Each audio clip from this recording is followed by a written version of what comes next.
Hello welcome बेक again आरोबाव फिन खेबसे बयनिसिमबो आंनि अननाय आरो खुलुमनायखौ नोंथांमोननिसिम जासिहरग्रोनानै आङो फिन खेबसे चेनेलावहाय फैफिनबावनाय जाबाय लोगोफोर। स' ब्लग टाइपैनो आरोना थ' आंनियाव माने बांसिनै भिडिअ'आ ब्लगानो फैबाय थाखागोन। स' दिनैहाय आङो जास्ट मोननैसो आपडेट लानानै आंनि चेनेलावहाय आङो फैफिनबावनाय जालायबाय। थ' जायफोरा इन्टारेस्टेड लोगोफोर नोंथांमोनहा भिडिअ'खौ नायलांनो हागोन आरो सापर्ट खालामनो हागोन। थ' बिदिब्ला बांद्राय गोलाव खालामा थ' मेन पइन्टआवहाय थांनोसै आरो आंनि आपडेट्सफोरखौ आङो फारि फारियै होलांनोसै। थ' फार्स्ट गिबिसिन आपडेटआव दिनैहाय थाहैगोन। थ' जोङो मिथिखानाय ना गोबां दिननि सिगांनिफ्रायनो बेबायदि दिनैसिमबो ना मणिपुर जेराव माने कुकी आरो मिथिनि गेजेरावहाय ना थ' बेबायदि मोनसे दावराव दावसिया माने दिनैसिमबो बेवहाय बेबायदि मोनसे सान्थि परिबेगा सफैयाखै आरो जोङो फैनायखौ नुनो मोनाखै ना।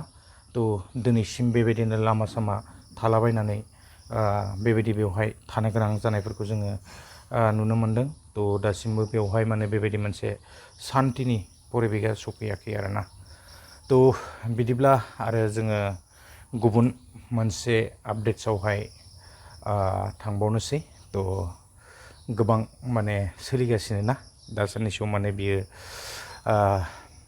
हाइलाइट जागासिनो आरो थ' जाहैबाय बियो गोबां दिननि सिगाङावनो खोनानो मोननायमोन जेराव माने 2 लाख ना थ' रां मोनगोन माने जायफोरा माने गासैनोबो बेबायदि माने साकरि होजोबनो हायाना थ' बा मोनजोबखाया। माखासे मानसिया बेबायदि बिजनेस बायदिसिना दखान ना थ' बेबायदि मावनानै बेफार बानिज्य मावनानै मोजां मोनो।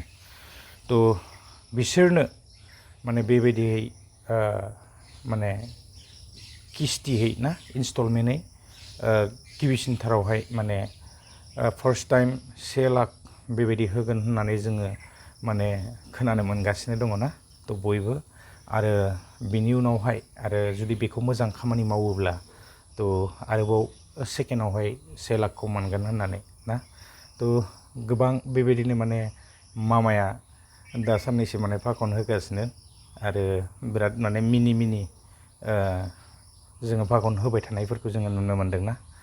थ' आरो बेल' नङा लोगोसे जि SHC ना थ' सेल्फ हेल्प जि ग्रुप बेवहाय माने 40 लाख ना थ' महिला आइजोफोरनो जेरैबायदि माने बेवहाय 10,000 माने होगोन होननानैबो जोङो बेवहाय जोङो मिथिनो मोनदों। थ' बे साननैसोआव मामाया माने गोबां बेबायदि जों फाखन होबाय थानायफोरखौ जोङो मिडियाफोराव बा बाथरिफोरावबो नुनो मोनगासिनो ना। थ' जेनो हक लोगोफोर जोङो सम फैयोब्ला मिथिनो मोनसिगोन आरो सोर साबेसेया 2 लाखखौ मोनगोन बा बेसेबां जना मोनमारगोन थारैनो निस्सय समासो बेखौ माने खिन्थासिगोन आरोना। थ' आरो बिदिब्ला जोङो गुबुन मोनसे आपडेटआवहाय जोङो थांबावनोसै। गुबुन मोनसे आपडेटआ जाहैबाय जोंहा नैबे जि PM किसाननि ना सिगांनिफ्रायनो आंबो माने बेखौ बुंबोबाय थादोंमोन। स' KYC KYC बायदिसिना ना थ' बियो दा टटेलि माने जाजोबनाय बायदियानो जाहैबाय आरो बियो माने नैबे जुलाइनि लास्ट उइकआव स' फ्राय माने हाबहैसिगोन आरोना। थ' लोगोफोर बिदिब्ला आङो दिनैनि माने बेखिनि आपडेट्सखौनो लानानै फैनाय जादोंमोन आरो फैबाय थानाय दिनफ्रावहाय बेबायदिनो आङो ब्लगफोर लाबोलायगोन आरो लोगोसे गेजेर गेजेर बेबायदिनो आपडेट्सफोर होबाय थागोन थ' सेस्था खालामगोन ना। जेनो हक आङो बांद्राय गोलाव खालामनो सानाखै। नोंथांमोना जायफोर गोदानाव चेनेलखौ माने भिजिट खालामदों थ' साबस्क्राइब खालामनानै लायोब्लानो जाबाय। थ' फैबाय थानाय दिनफोरावहाय आङो बेबायदि भिडिअफोर लाबोनो जेन गोसोआव थुलुंगा मोनो। थ' लोगोफोर दिनैनि भिडिअआ बेखिनियानोमोन। गोजोनथोंसै।